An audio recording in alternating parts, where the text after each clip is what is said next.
Channel में मैं आप लोगों का हार्दिक स्वागत करता हूँ। साथियों, हमेशा की भांति आप लोगों के सामने मैं ऋषिकेश पंचांग सामने रखा हूँ।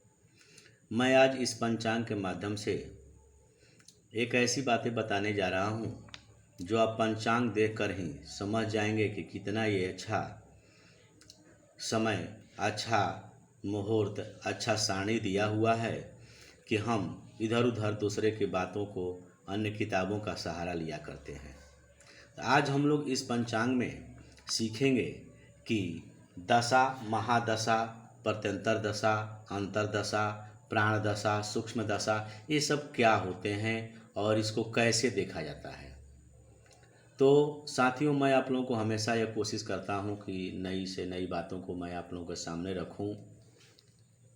मैं हमेशा धर्म ग्रंथों, कोई अन्य शास्त्रों तथा पंचांग के माध्यम से ही आप लोगों को कोई भी नई बातें बताने का प्रयास हमेशा करते रहता हूँ।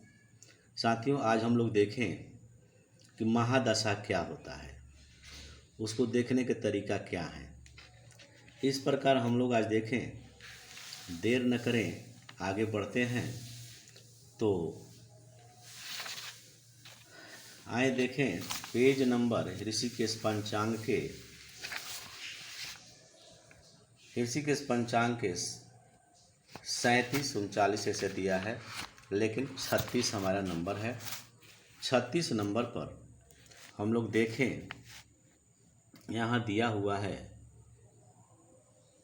ग्रहणम अंतरदशा कालम, यानी सबसे नीचे कोने में, बाएं साइड के कोने में आप देखेंगे तो यहाँ पर देखिए सभी ग्रहों का नाम दिया हुआ है। सूर्य दशा वर्ष कितने वर्ष, तो 6 वर्ष का। चंद्र दशा वर्ष 10 वर्ष का। भौम दशा वर्ष 7 वर्ष का। राहु दशा वर्ष 18 वर्ष का। गुरु दशा वर्ष 16 वर्ष का। शनि दशा वर्ष 19 वर्ष का। बुध दशा वर्ष 17 वर्ष का। केतु दशा वर्ष 7 वर्ष का। शुक्र दशा वर्ष 20 वर्ष का। अब इन सभी में देखिए, सूर्य की यदि दशा चालू होता है तो उसमें कौन कौन नक्षत्र होते हैं। कृत्तिका, उत्तरा फाल्गुनी, उत्तराषाढ़ा। ये जो सारणी देख रहे हैं अंतरदशा दिया हुआ है, अंतरदशा चक्र है जो सारणी में बनाया हुआ है। जैसे सूर्य जो है, सूर्य की दशा में अंतरदशा जो होगा वर्ष, मास, दिन, यानी 3 माह 18 दिन का होगा। चंद्र का जो सूर्य की महादशा में चंद्र की अंतरदशा जो है 6 महीना होगा, यानी 6 मास होगा। इस प्रकार हम लोग समझेंगे। तो जैसे देखिए, चंद्र महादशा वर्ष काल 10 वर्ष है, तो उसमें नक्षत्र जो कौन कौन होगा, तो रोहिणी, हस्त, श्रवण। इसकी देखिए यहाँ पर अंतरदशा वर्ष यहाँ पर दिया हुआ है। जैसे यहाँ पर है तो 1 वर्ष 4 महीना समझेंगे। इसी प्रकार सारणी बनाया हुआ है। तो हम पंचांग के माध्यम से ही आप लोगों को सारी बातें बताने का हमेशा कोशिश करते रहता हूँ। आज हम लोग इसको देखिए, हम सरल रूप से थोड़ा बना करके आप लोगों को समझाते हैं, उसको देखें और समझें। देखिए, मैं शुरू से ही लिखा हूँ विषुवंतरी दशा। ज्योतिष के फल प्राप्ति होने के समय जानने के लिए जिन विधियों का प्रयोग किया जाता है उसमें से एक विधि है विंशोत्तरी दशा। विंशोत्तरी दशा का जातक जनक महर्षि पराशर ऋषि माने गए हैं। विंशोत्तरी विधि चंद्र नक्षत्र पर आधारित है। इस विधि से की गई भविष्यवाणी लगभग सटीक फलित होती है। यही कारण है कि सभी ज्योतिषी इस विधि को ही अपनाते हैं और इसको मानते भी हैं। ग्रहों के अनुसार, अब देखें आगे कि ग्रहों के अनुसार महादशा तथा नक्षत्र का क्रम निम्न प्रकार है।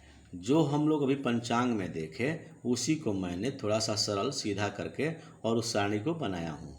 जैसे सूर्य, चंद्र, मंगल, राहु, गुरु, शनि, बुध, केतु, शुक्र, सभी ग्रहों के नाम है। जैसे गिन लीजिए, 1 2 3 4 5 6 7 8 9 ग्रह होते हैं।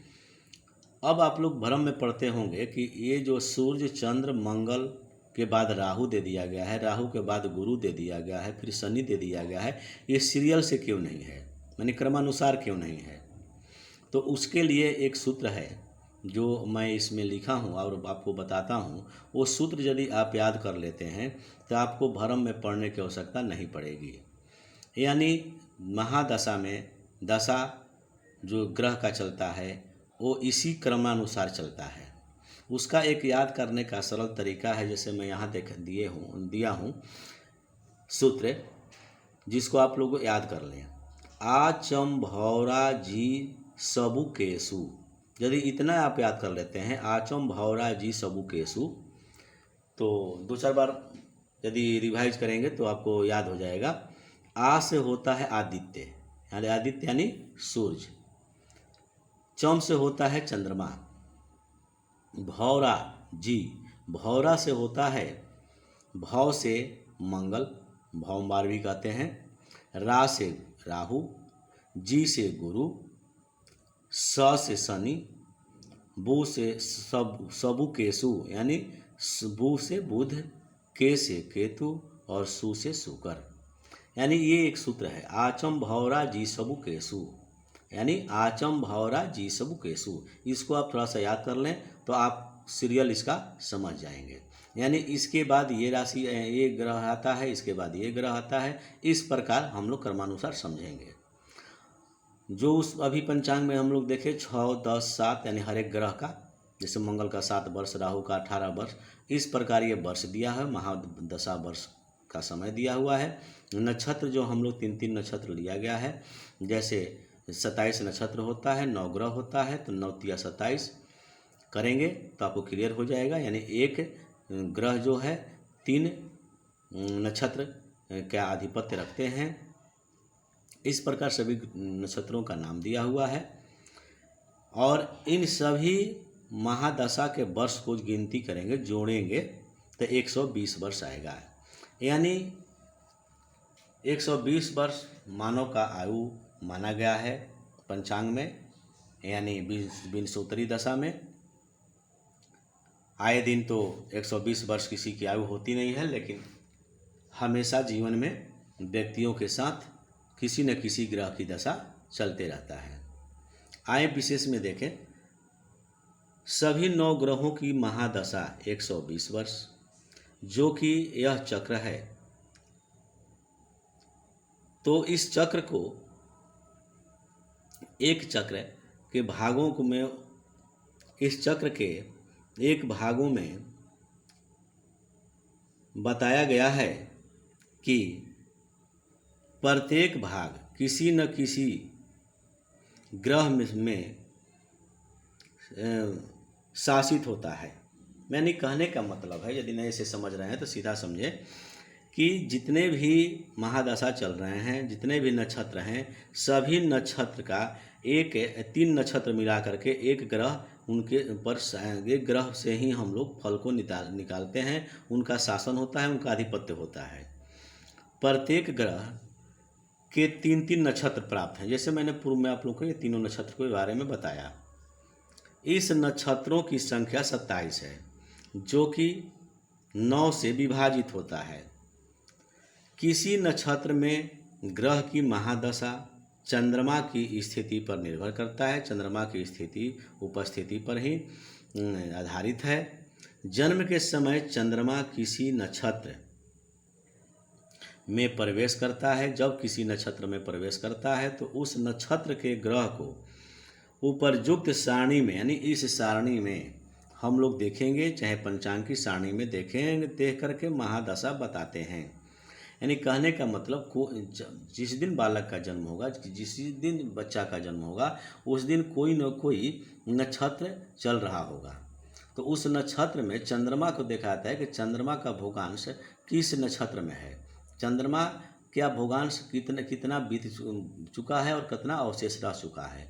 उसके अनुसार उसके सारणी में देखेंगे कि कौन नक्षत्र में कौन ग्रह का आधिपत्य मिला हुआ है। जैसे मान लीजिए कृत्तिका में किसी का जन्म होता है तो सूर्य का नक्षत्र देखें, ग्रह देखेंगे और सूर्य के अनुसार ही हम कहेंगे कि उस जातक का सूर्य की महादशा में जन्म हुआ है। इस प्रकार हम समझेंगे। तो साथियों, यदि हमारा वीडियो अच्छा लगता हो तो आप लोग लाइक करें, शेयर करें तथा सब्सक्राइब करें। धन्यवाद।